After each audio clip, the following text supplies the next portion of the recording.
Break of this world's chain, we adore thee, whom all men love. Spotless, take man's form. O purifier, thou art above the three, knowledge divine, not flesh, thou whom the cosmos wears, a diamond at its heart. Let us look deep in thine eyes. They are bright with the wisdom of God, that can wake us from Maya's spell. Let us hold fast to thy feet, treading the waves of the world to safety. O drunk with love, God drunken lover, in thee all paths of all yogas meet.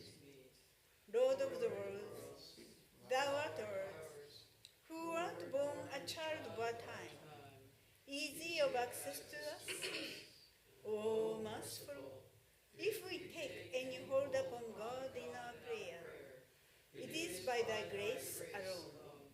Since all thine austerities were practiced for our sake, how great was thy sacrifice, freely choosing thy birth in this prison, our iron age, to unchain us and set us free. Perfect, whom lust could not taint, nor passion, nor gold draw near.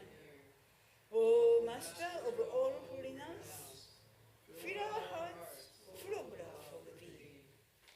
Thou hast finished with fear and with doubt, standing firm in the vision of God, refuge to all who have cast fame, fortune, and friends away.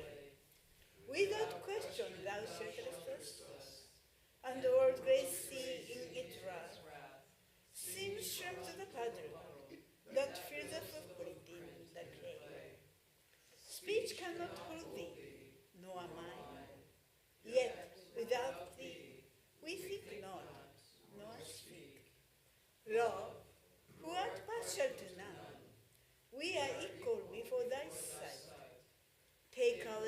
pain.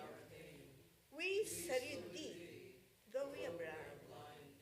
Come to the heart's black cave and illumine, thou light of the lights.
Om Sthapakaya cha dharmasya sarvadharma swarupine avatara varishtaya Ramakrishnaya te namaha.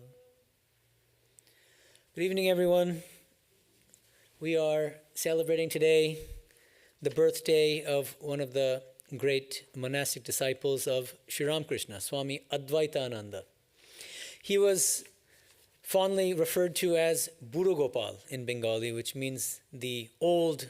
His name is Gopal, but Buro means old. It's a kind of informal way in Bengali to refer to him as an old geezer. So old geezer Gopal. But they said it fondly, not in a poking way. They were all very fond of him. He's an interesting case. By far the oldest of Sri Ramakrishna's direct disciples, 8 years older than Sri Ramakrishna himself. So born in 1828. Sri Ramakrishna was born, of course, in 1836. And he met Sri Ramakrishna very late in his life. He married, he had children, and at the age of 55, he suffered a terrible loss. He lost his wife, and it completely devastated him. It just tore him up inside. And Swami Vivekananda used to say, suffering is the great eye-opener. So for a lot of people, it's some terrible case of suffering that is the entry point into spiritual life. And that was certainly the case for Buro Gopal. It was the loss of his wife that kind of pole vaulted him into spiritual life. And he met, somebody suggested that he meet Sri Ramakrishna in the midst of his mourning and his bereavement. And he thought, okay, let me go. So he met him. he came away unimpressed, interestingly, on his first visit. Sri Ramakrishna also more or less ignored him. But the friend who brought him, he said, don't come away disappointed. Give it some time, come again, and you'll see that these great ones, they test you in different ways. He's probably testing you. So he went again, and the second time he was much more impressed. And especially because Sri Ramakrishna was talking again and again about the impermanence of the world and of renouncing attachments, and that resonated with him. But it was a third visit that really just kind of completely transformed his life. He said, on that third visit, the master possessed me. I would think of him day and night. The pang of separation from the master gave me chest pain. No matter how hard I tried, I couldn't forget his face. This was his state of mind after the third visit to Sri Ramakrishna. And after that, he became one of the most devoted disciples of Sri Ramakrishna and gave his life, the rest of his life, to Sri Ramakrishna, in fact. Because he was very elderly, Sri Ramakrishna encouraged him to and asked him to help Holy Mother in running errands, and she was very free with him. She would be very careful and modest and wear her veil around most men, but around him she didn't even feel the need to wear a veil. And Gopal was, Buddha Gopal, Advaitanandaji was very good at managing household affairs. So he would run the errands very well. He would do whatever Holy Mother asked of him. And he was by nature very methodical and very routine-oriented. He would do things exactly as requested by Sri Ramakrishna and by Holy Mother. He was also a musician, and he played the tabla. So whenever they sang together, Naren sometimes would sing, and he would play the tabla. And Sri Ramakrishna would enjoy it. And Buddha Gopal witnessed a number of very moving incidents in the life of Sri Ramakrishna. I'll just mention one of them, which is probably lesser known. Buddha Gopal is sitting there, and Sri Ramakrishna sees a female sweeper. So somebody literally carrying a tub of excrement, of poop, on their own head. That's their job. It's a kind of scavenger's job. What did Sri Ramakrishna do, to Gopal's amazement? The moment Sri Ramakrishna sees this woman, he falls flat. So does Sashtanga pranams, full body pranams to this woman, and says to her, "Mother, who can do this work except you?" He saw Divine Mother playing in the form of even this scavenger woman. And that really left an impression on Buddha Gopal's mind. Sri Ramakrishna was not an ordinary guru, and so he didn't give diksha, spiritual initiation, in the ordinary way, formally inviting them at a certain time, giving them a mantra and so on. He would sometimes give mantras, but often it would be by writing the mantra on the tongue of the person he's initiating. And it wouldn't be so formal as that. Vijnanandaji received initiation in a certain sense from wrestling with Sri Ramakrishna. But in the case of Buddha Gopal, it also happened in a very unique way, and I want to share that. Sometime in 1885, Gopal felt the need for initiation from the master. But because he was bashful, he could not ask for it in front of others. Moreover, Ramakrishna did not give any formal initiation to his disciples. He would transmit spiritual power to them in other ways, such as touching them, or writing a mantram on the tongue, or whispering a mantram in the ear, or singing a song, or just through a glance. Latu Maharaj described the following incident. Once before the noon meal, the master was walking alone in the temple garden of Dakshineshwar. Gopalda took the opportunity to express his desire for initiation to the master. I saw from a distance that Gopalda knelt down on the ground and, holding the feet of the master, began to cry. The master lifted him up from the ground, holding his arms. Gopalda was still crying profusely. What the master said to him, I did not hear. Since that time, I've noticed Gopalda chanting God's name every evening in front of the Krishna temple. So something really transformative and powerful happened that day. Exactly what transpired, nobody knows. But that seemed to have been his spiritual initiation from Sri Ramakrishna. Of course, Sri Ramakrishna contracts throat cancer, and he's shifted to Shampukur in September 1885. And Buddha Gopal is there serving him day in and day out. And Holy Mother would prepare Sri Ramakrishna's food according to the doctor's specifications, exact specifications. She would give the food to Buddha Gopal would then deliver the food to Sri Ramakrishna, and then everybody would immediately vacate Sri Ramakrishna's room, and he would eat the food. And so that was one of his main duties, bringing the food from Holy Mother to Sri Ramakrishna, a very important duty. And another thing, interesting incident. So this is a common conflict that many spiritual aspirants face, work versus meditation. And of course, in this time when Sri Ramakrishna has throat cancer, people are on 24-hour duty, they have a lot of work to do. And in the back of his mind, he was thinking, well, if I'm doing so much work, I don't have time to meditate. I'm losing time for meditation, for japa. And so I want to relate this incident in that context. One day, instead of serving the master, Gopal went off somewhere to meditate. He meditated for a long time. When Girish Babu heard about this, Girish Chandra Ghosh, he remarked, "The one upon whom Gopal is meditating with closed eyes is suffering on a sick bed, and fancy, he is meditating upon him." Okay. Gopal was then sent for while he was meditating. When he arrived, the master asked him to stroke his legs. Then he said to Gopal, "Do you think I'm asking you to stroke my legs because they are aching? Oh no. In your previous births, you did many virtuous acts. Therefore, I am accepting your service." It was Gopal who had this idea to purchase, and then he actually executed it, got 12 Gerua ochre cloths.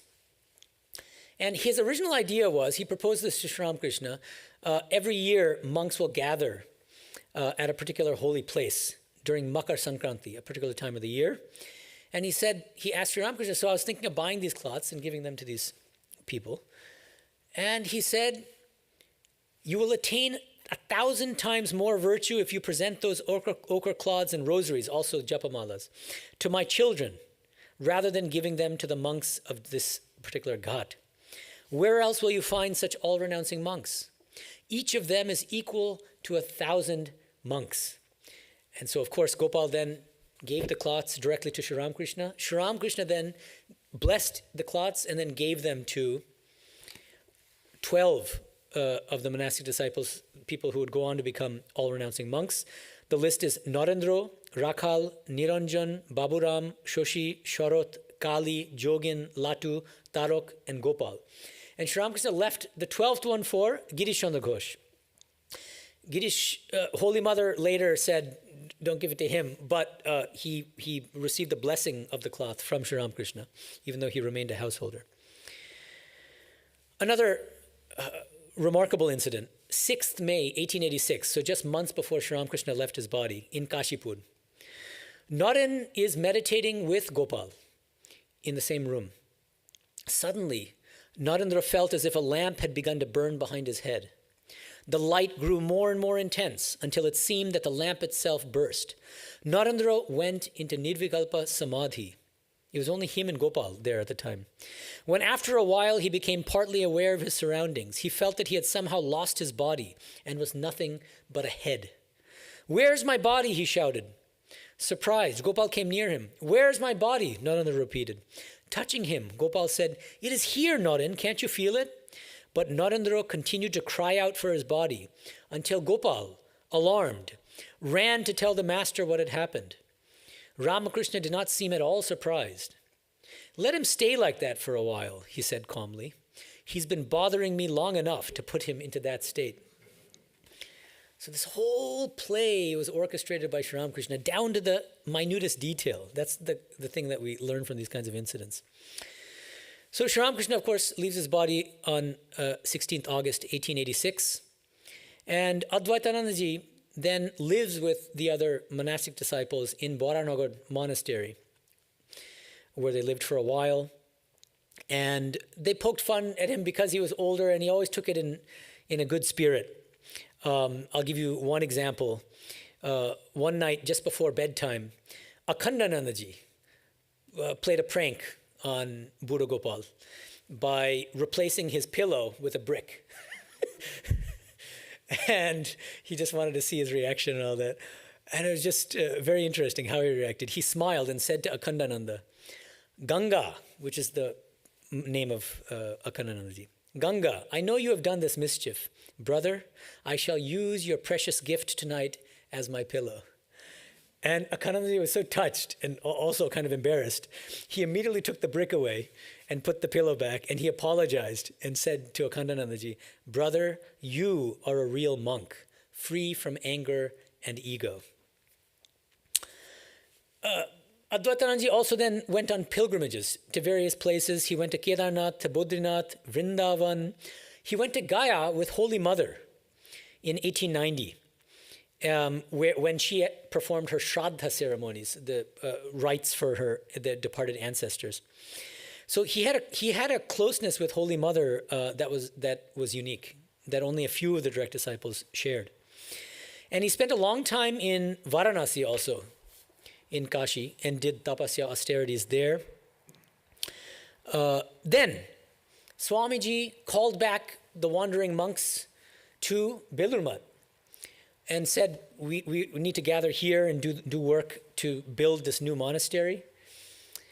So his job there, Swamiji gave him a special job. The job was to oversee the plot of land that was being constructed at the time, and he did a very good job.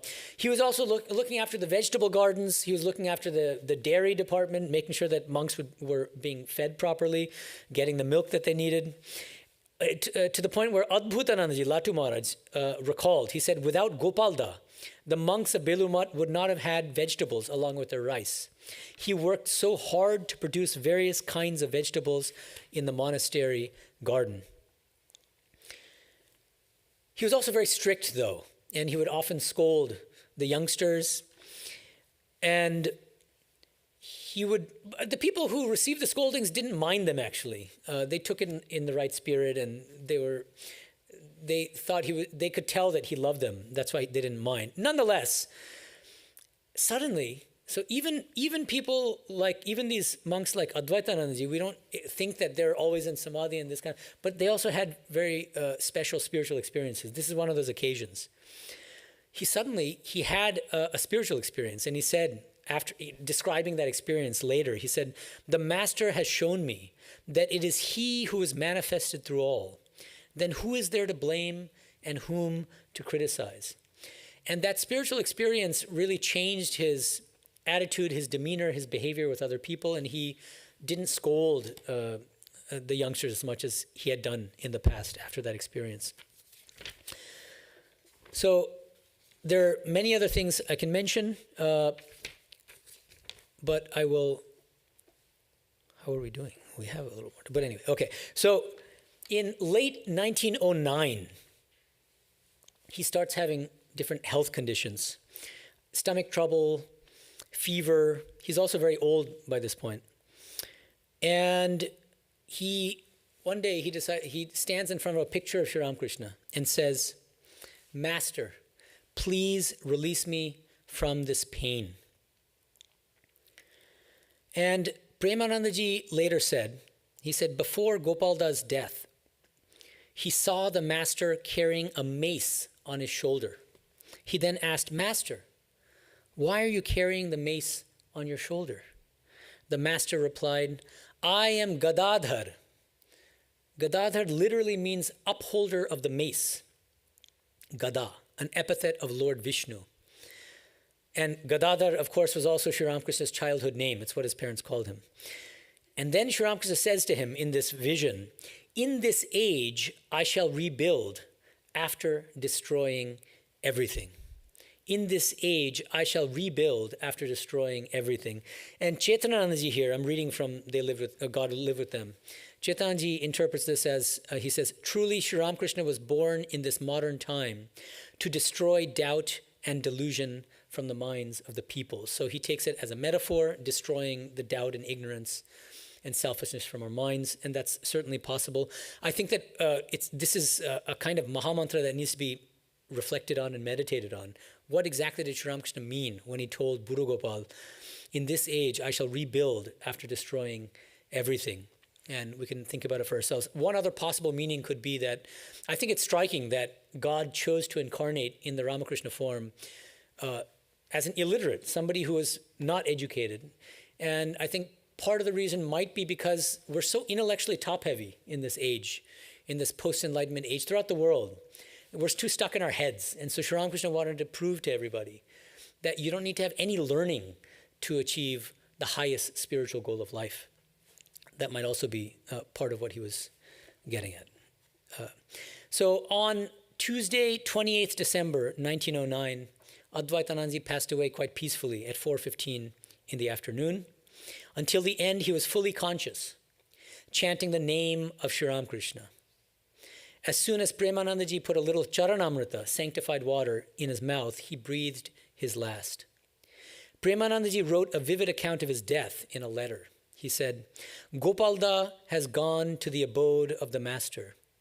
He had a little fever and nobody realized that he would leave the body so soon, at the age of 81. During his last moments, his face looked so beautiful. It is a wonderful play of the master's devotee. At that time, Dr. Motilal Mukhopadhyay was present. Gopalda drank a little lemon juice and milk.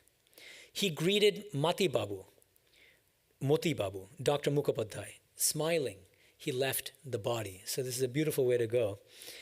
And then his body was cremated on the banks of the Ganga in Belumat.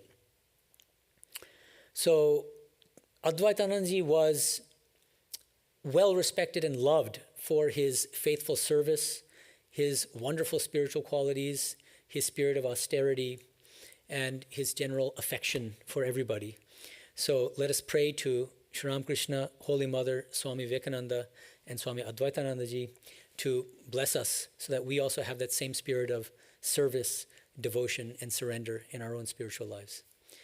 Om Shanti Shanti Shanti Harihi Om Tat Sat Shri Ramakrishna Arpanamastu.